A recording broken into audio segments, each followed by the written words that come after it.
Before we get into this incredible film session, we have to show some love to our sponsor, the leaders in below the belt male grooming, the best there is, the best there was, and the best there ever will be. Manscaped. I plan on going to a lot of Christmas parties, and there's a lot of you out there that's going to go to these Christmas parties, and there's going to be people at these parties that you want to invite to your man parts, but you can't because you're not confident in them because they all filthy and raggedy. Manscaped has all the tools that you need to make sure your man parts aren't all filthy and raggedy. It's the Lawnmower 4.0. It's the fourth version of it because we're always looking for improvements. Advanced skin safe technology, ceramic blades. You can replace these replaceable ceramic blades. Just go to manscaped.com. They'll send you some more of those. It is waterproof in case you want to shave in the shower. There's an LED light in case you want to shave in the dark, and it's built on this wireless charging system, so you're not just wasting money on batteries every single month. Since we're talking about packages, I like package deals. You can go to manscaped.com and get the performance package. It comes with the lawnmower, another trimmer called the weed whacker that's only for your nose and ear hairs. You can do what you want to do with it, but it's specifically built for your nose and ear hairs. You get ball toner, ball deodorant,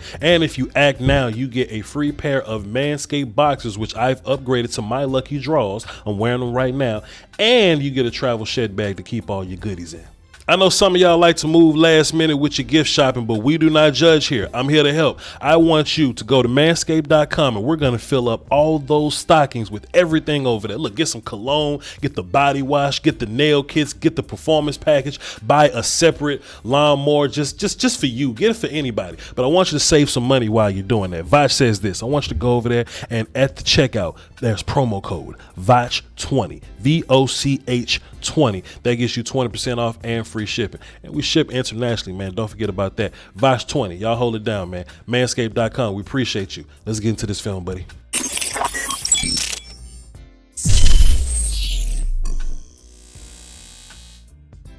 So one thing that we really haven't seen is our front seven being totally healthy. And we were kind of questioning, how do we get all of these guys involved? We got to give a shout out to Dan Quinn because he's made things work, just mismatching guys here and there. But we finally get the whole cast back. And once we got these guys back and we just study it a little bit more, it looks like defensive end is one of our better position groups, right? Which is why I call it end game, right? Now they can call it different things. Y'all probably call it NASCAR. They probably call it blueberry popsicles, whatever the hell you want to call it. Whenever, I'll say 3 or more of these dudes are on the field at the same time, right? And they can be all mismatched, right? You can have speed on the outside with Randy and Micah. You can be more powerful on the outside. You can have 4 ends and, you know, maybe an anchor guy. I'm going to show you a little bit of that later. On this play, let's just see what happens on this play, right?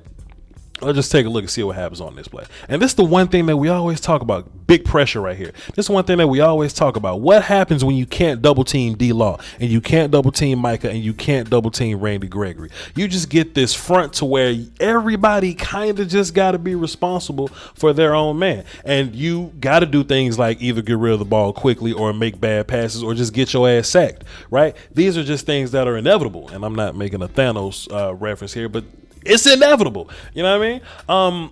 You know, even if you look at the depth guys, right? Think about what we're doing with Basham and Armstrong, to where Armstrong probably can't be a guy by himself. Or, you know, Jets fans were kind of coming at us like, why are you excited about Basham? He's not good. Well, Basham and Dorrance, in context of damn D-Law, Parsons, and Gregory, those dudes can make things shake. Then we got Chauncey Golson, who's just kind of sitting around not doing anything, just ready to play whenever we're asking him to, right? It's just something special about this position group, man. And whenever you see 3 or more of these guys on the field, Dan Quinn likes to mix and match them a little bit. When you see 3 or more of these dudes on the field at the same time, man, magic just happens. Let me show you another example. Here we go. We got a 5 defensive end counter. 1, 2, 3, 4, 5. We even got a Neville Gallimore sighting here at 0. So that's fun. Let's just take a look at this play and see what happens here. I think this is the Randy Gregory interception. 100%.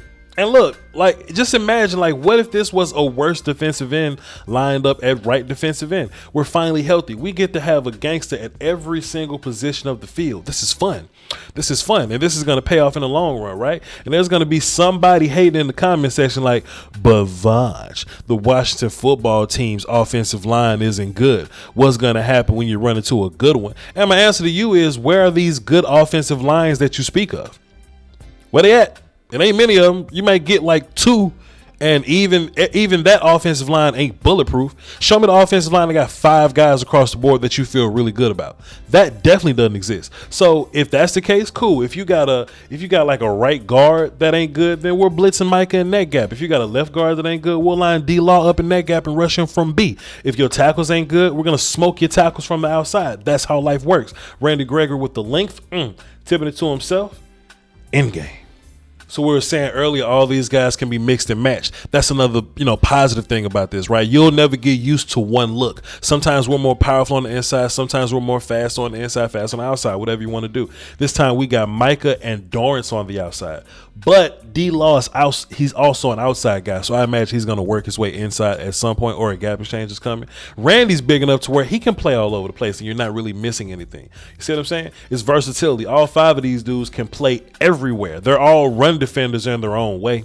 Fantastic pressure here. They're all run defenders in their own way, whether they're native left defensive ends, whether, it's Randy Gregory, who's a pretty good speed contained guy, or whether it's Micah Parsons, who's just a regular ass linebacker who's great in run defense, right? All these dudes give you something in the run game. Then there's the pass stuff that they do, bro. And you really only see end game on like these third down rushing plays or whatever. So you really won't have to see them in run downs, but we're versatile. So if they try to be sneaky, it may be 3rd and 8. They may run the ball to get into a shorter 4th down territory. We still got run defenders on the field. Let's take a look and see what happens on this play here. Dorrance getting upfield, getting busy. Randy's upfield and B gap, getting busy. We got Basham on the spy, which is hilarious because Basham was just the rush guy with Micah as the spy guy. Well, we're going to switch those dudes up. We're going to rush Micah from the outside. We're going to spy Basham. Hey, man, be consistently inconsistent, right? We even get a hit on the back end, and that was that play. Let's see what else is going on. I never would have thought I'd ever utter the words that pass rusher has been the Cowboys' best position on defense. I don't know. Somebody pinch me. But here we go. We got 3 ends on the field, right? We have Dorrance, Micah, and DeMarcus. Let's see what's going on here. Let's see what's happening here. The Micah Parsons rush. Good luck to you. And look, it's the funny part. If Micah Parsons didn't get there, look at D-Law. Come on, give me some. Give me some. Look, if Micah and D-Law didn't get there, Dorrance was on the way. Fantastic, ladies and gentlemen. I'm gonna do another film session. I'm gonna tell you about the day that Neville Gallimore had. But hey, just more diversity, being able to blitz Micah, and that's another big talking point that we were saying, right? To where if you got defensive ends on the edge, what do you do with Micah? Still just blitz Micah. Micah's who's phenomenal, by the way, and I was totally wrong about. He's strong enough and quick enough to be able to pass rush from the inside. Good luck to your player. Good luck to your player. And it seems like they hold him every single play. That's making me mad. D-Law's getting in good shape, defeating the outside hand, skipping, getting to the outside. Bro. That's something else that we got to talk about, too. Let me find this next play while we talk about this.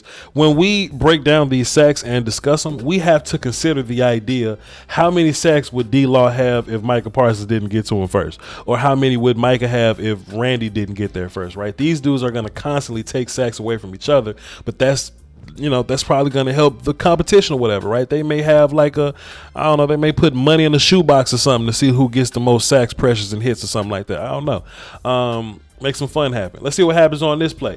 End game. We got 1, 2, 3, 4, 5 ends and an anchor guy, a nose and Neville Gallimore here. Neville's so big now. Let's see what happens on this play. We ain't doing nothing else. Let's figure it out. Once again, right? Sometimes we get Micah Parsons. I went too far. My bad. Sometimes we get Micah Parsons blitzing from the outside. Let's keep him on the interior, man. He was whooping the right guard the first time. I don't know why they thought putting a running back on Micah Parsons would be a great idea, but this is him getting his second sack. Fantastic. D-Law gets blocked, but does Dorrance get blocked? Dorrance kind of spins to the outside, and we see Randy Gregory dropping back in coverage. That's the beauty of this thing, man. Any one of these dudes can do anything here. Randy and Dorrance drop back in coverage. So there you go, man. Mixing these looks up, being spontaneous, being different. I love it to death. Michael, Randy, and D-Law on the field. Michael's going to bail, but D-Law is just going to get busy. My goodness, he's going to jump the snap and just take some lunch money. Come here, son. Take some lunch money from Taylor Heineke. Let's see how he did it. First of all, I did it with some ball get off. Great hand technique, defeating the outside hand. Dip, parallel with the quarterback, flip hips, turn to the, oh, my goodness, bro. My goodness, bro. Come on, my guy. Hey, man, when's the last time to where so many of our front seven guys, they all made a play? To where D-Law got a sack, Randy got a sack and an interception, Micah got 2 sacks, Neville Gallimore had a sack. Tristan made some plays in the run game. Dorrance led the team in tackles. Like, how many times have we seen this on a Cowboy defense, bro? Super exciting. Our offense takes the field, the CD starts skipping, and we need the damn defense to save us again. What happens? Hey, man, Randy Gregory shows up and he takes some lunch money, man. What you want me to say? Let's see how he did it. Let's see how he did it versus the left tackle. The left tackle wasn't set, so that's a penalty, first of all, but whatever. Rand's going to come off the ball with the initial pop of the hands, right? Boom, pop backwards. Strong hands from Randy Gregory. He's finally big enough to like make that make sense now. Back in the day, Randy was skinny with strong hands and it looked funny. Now he's big with strong hands and that's fun. The offensive lineman never got his hands fully established on Randy Gregory, so Randy could really control this engagement and do whatever he wanted to do with him. He wanted to get back inside and go chase brother Heineke. Just like I said earlier, we're going to siphon sacks away from each other. So I just showed y'all 2 other sacks D-Law could have had. Take a look at D-Law right here. Could have got Taylor Heineke right here, but, you know, he kind of missed a little bit. Randy got to him first. So we also have to have another conversation about this, right? We have to talk about the idea. This ends the film session, by the way. Now we're having a conversation. I appreciate those that just wanted film to come through. Now we got to have a conversation about what you expect from DeMarcus Lawrence, right? Because we see Khalil Mack, right? Khalil Mack is a guy that Cowboy Nation would say is an elite defensive end or you know, top tier pass rusher or whatever. You know, he's elite when he has his help on his team with him. But when Khalil Mack doesn't have that help, we don't hear much from Khalil Mack. That's a lot of the reasons why Aaron Donald disappears sometimes, because he didn't really have much help on his team. Aaron Donald had his best year when he was surrounded by Brockers and Ndamukong Suh. You see what I mean? So now, as a Cowboy fan, you ask yourself with this ego sometimes, with this fan ego, you ask yourself, well, DeMarcus Lawrence makes 20, however many $1 million, 25 or whatever, 24. You know, should I be paying him this much for what I'm getting from him? Well, if DeMarcus Lawrence is paying defensive end by himself, which is what we're normally used to, if he's playing defensive end by himself and he's shouldering the load and he's making it to where guys like Robert Quinn can lead the team in sacks, then DeMarcus Lawrence looks like he's not making his money. But if he's making $27 million and then you show what DeMarcus looks like with help around him, with a Randy Gregory around him, with a Micah Parsons around him, and in proper context with a Dorrance Armstrong and Terrell Basham around him, right? What does DeMarcus Lawrence look like with proper help? He look like a gangster. He looks like a genius. He looks like an elite football player. So I'm not the type to just take elite football players off the team for no reason. Jeff Kavanaugh, my homie, he says, hey man, don't get worse on purpose. Don't get worse on purpose. You know what I mean? Because as soon as you take D-Law away, then Randy gets double teamed, and this whole thing turns into that again.